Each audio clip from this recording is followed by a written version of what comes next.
Səudiyyə Ərəbistanının vəliəhdi Məhəmməd bin Salman noyabrın 18-də Vaşinqtona səfəri zamanı Birləşmiş Ştatlar prezidenti Donald Trampdan Qətərə verilənə bənzər təhlükəsizlik zəmanəti almağa çalışacaq. Sentyabrın sonunda Tramp Birləşmiş Ştatların Qətərin ərazisinə, suverenliyinə və mühüm infrastrukturuna edilən hər hansı silahlı hücumu Vaşinqtonun sülh və təhlükəsizliyinə təhdid kimi qiymətləndirəcəyini təsbit edən bir sərəncam imzaladı. Sənədə əsasən belə bir hal baş verərsə, Vaşinqton diplomatik, iqtisadi və zərurət yaranacağı təqdirdə hərbi tədbirlər görəcək. Bu model Vaşinqton-Qətər münasibətlərində yeni presedent yaratdı. Birləşmiş Ştatlar ilk dəfə Körfəz ölkələrindən birinə faktiki olaraq NATO-nun 5-ci maddəsinə oxşar iki tərəfli təhlükəsizlik zəmanəti verdi. İndi isə oxşar mexanizmin Səudiyyə Ərəbistanına şamil olunması ehtimalı gündəmdədir.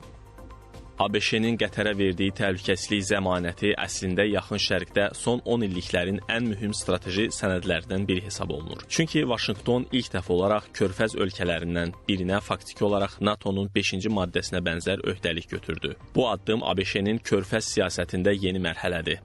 Bu səfər Məhəmməd bin Salmanın 2018-ci ildən bəri Vaşinqtona ilk rəsmi səfəri olacaq. Şübhəsiz ki, Səudiyyənin Birləşmiş Ştatlardan belə bir zəmanət axtarmasının bir neçə strateji motivi var. Tehranla münasibətlərin yumşalmasına baxmayaraq, Yaxın Şərqdə proksi münaqişələrin davam etməsi, xüsusilə də Yəmən, İraq və Suriya istiqamətindəki gərginlik Ər-Riyad üçün əsas təhlükə mənbəyidir. Səudiyyənin ən böyük narahatlığı İranın ballistik raket və pilotsuz aparat imkanlarıdır. Təbii ki, Tramp administrasiyası üçün də Səudiyyə ilə yaxınlaşma bir neçə geosiyasi dividendlər vəd edir. Son illər Pekin-Ər-Riyad münasibətləri xüsusilə energetika, hərbi texnologiyalar və yüksək infrastruktura yönəlmiş investisiyalar kəskin artıb. Vaşinqton belə bir zəmanətlə Ər-Riyadı yenidən öz orbitində saxlamağa çalışa bilər. Tramp administrasiyası Yaxın Şərq diplomatiyasının əsas ideoloji xəttini İbrahim müqavilələrinin genişləndirilməsi üzərində qurub. Bu baxımdan Ər-Riyadın Vaşinqtonla təhlükəsizlik paktı İsrail-Səudiyyə yaxınlaşması üçün də mühüm zəmin yarada bilər. Təbii ki, söhbət yalnız siyasi zəmanətdən getmir. Ər-Riyad Birləşmiş Ştatlardan F-35 qırıcılarının alınması ilə bağlı da danışıqlar aparır. Qərb mediası Tramp administrasiyasının sözügedən satışa müsbət yanaşa biləcəyini istisna etmir. Bu həm iqtisadi baxımdan Birləşmiş Ştatlar üçün böyük kontraktdır, həm də regionun güc balansına ciddi təsir göstərə biləcəyi addımdır. Səudiyyəyə F-35 verilməsi uzun illər Vaşinqtonun öz geostrateji balansı baxımından ehtiyatla yanaşdığı mövzu olub. Çünki İsrailin hərbi üstünlüyü pozula, regionda hava gücü balansı kəskin dəyişə,